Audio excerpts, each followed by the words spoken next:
So, good morning, ma'am. I'm Chelsea Erica Agustin, your student nurse for today po. May I know your name? General po. Ma'am, so yung procedure po natin ngayon is I will be assessing your heart and neck vessels po.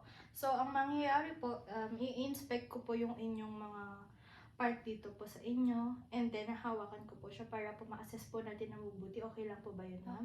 Okay po, ma'am. So, ma'am, may mga ilan lang po akong itatanong sa inyo para may dagdag po siya sa mga data nyo. So, kayo po ba, ma'am, sa family nyo, meron po ba kayong history ng sakit sa puso? Wala po. Ng stroke po? Wala po. Kayo po ba, may nararamdaman po ba kayong paninikip ng dibdib? Wala po. Ng, ano po, rheumatic fever po? Wala. Chest pain, ganun po, wala? Wala na. Inuubo po ba kayo? Hindi. Sa lifestyle nyo po ba, ma'am, kayo po ba ay naninigarilyo? Hindi po. Nagiinom po ba ng alak? Minsan na. Minsan na lang po. Pero hindi naman po kayo super nalalasing ganun po. So, nag-exercise po ba kayo? Hindi po. Sige po, ma'am. So, upo na lang.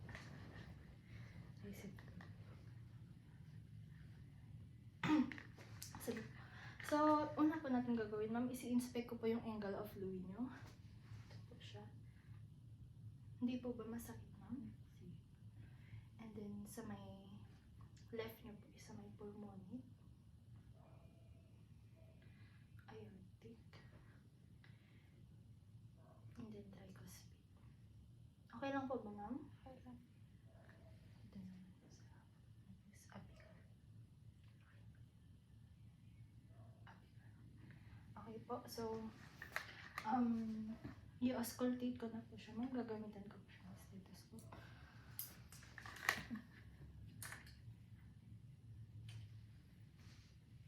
Doon lang rin naman po sa may mga part-time na, pero gagamitan ko lang po ng stethoscope.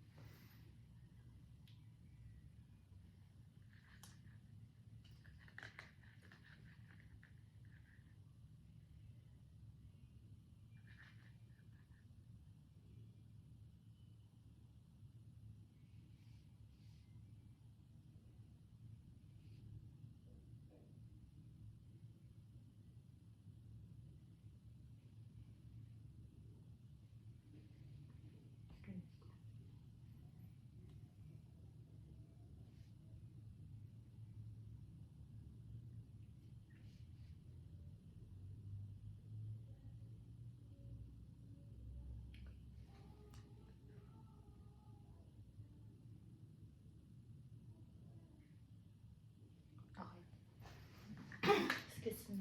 So, ma'am, tapos na po tayo sa pag-auscultate po dito sa may part niya po. So, next po, ma'am, is sa may carotid niya naman po. Carotid artery. So, ma'am, auscultate ko lang ulit po.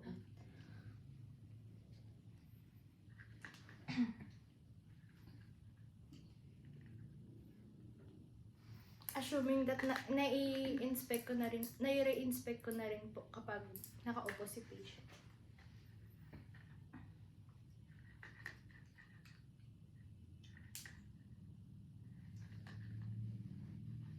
Pag na lang po. Comfortable naman po ba kayo? Opo.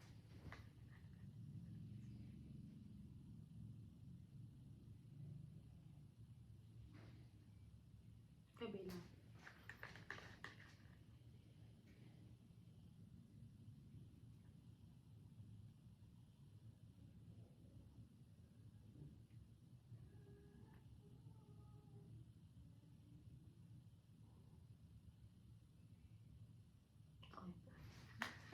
Next po, ma'am, is papalpate ko po siya.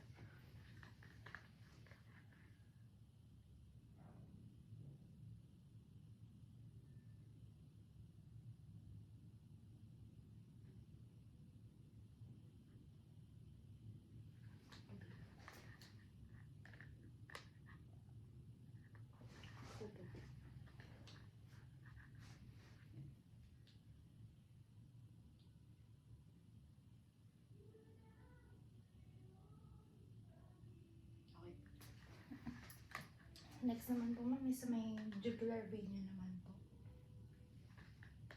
Ganun lang din po yung position.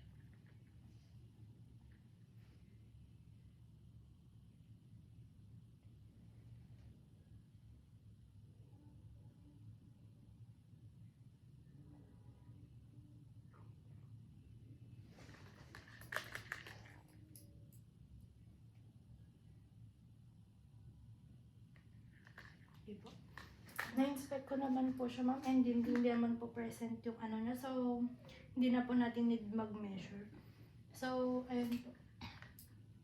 Assuming that I already document the findings of the client and ayun, safe naman po ba kayo sa procedure natin, ma'am? Okay naman po ba kayo? Wala naman pong naging problema sa inyo. Sige po. And perform a medical asepsis and then this one. Okay.